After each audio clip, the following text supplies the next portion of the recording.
Welcome to this comprehensive guide on orthogonal frequency division multiplexing or OFDM.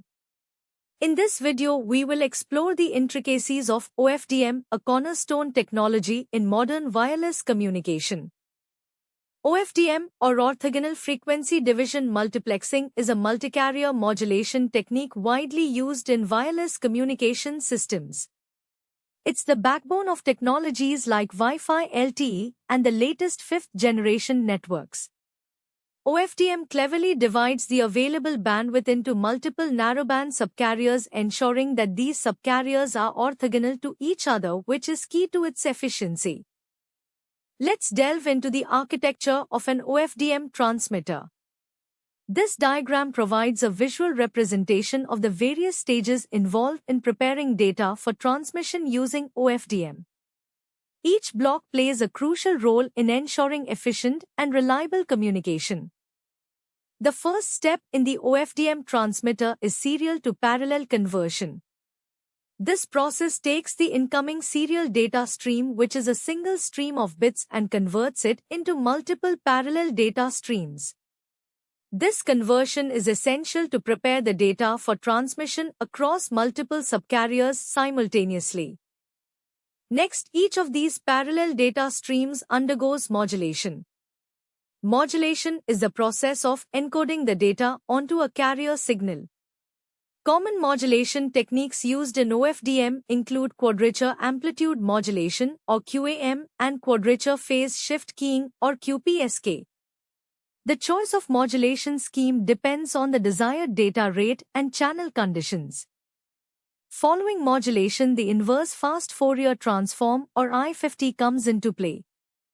The IFFT converts the modulated data from the frequency domain into the time domain.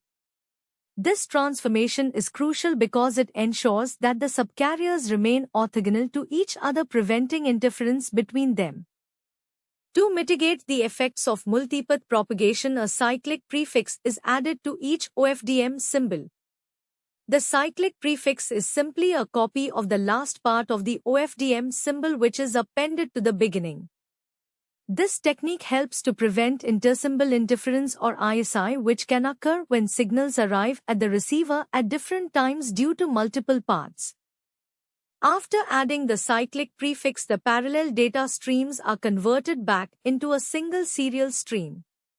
Finally, the baseband OFDM signal is up-converted to a radio frequency, or RF, suitable for wireless transmission. This up-conversion process shifts the signal to the desired carrier frequency. Now let's shift our focus to the OFDM receiver. This diagram illustrates the various stages involved in recovering the transmitted data from the received signal. Each block in the receiver performs the inverse operation of its counterpart in the transmitter. The first step in the OFDM receiver is RF down conversion. This process converts the received RF signal back to baseband. Following down conversion, the serial data stream is converted into multiple parallel streams, mirroring the process in the transmitter. Next, the cyclic prefix is removed from each OFDM symbol. This step restores the original OFDM symbols without the added prefix. Then the fast Fourier transform, or FFT, is applied to convert the time domain signal back into the frequency domain, allowing the receiver to retrieve the transmitted data symbols. The data symbols are then demodulated using the appropriate demodulation techniques such as QAM or QPSK. This process extracts the original bit stream from the modulated signal.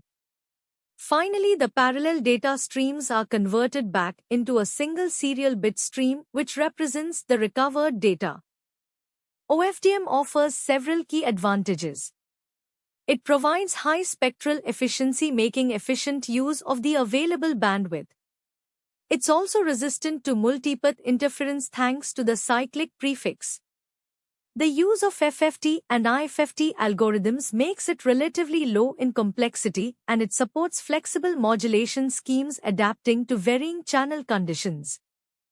In conclusion, OFDM is a powerful and versatile technique used in modern wireless communication systems.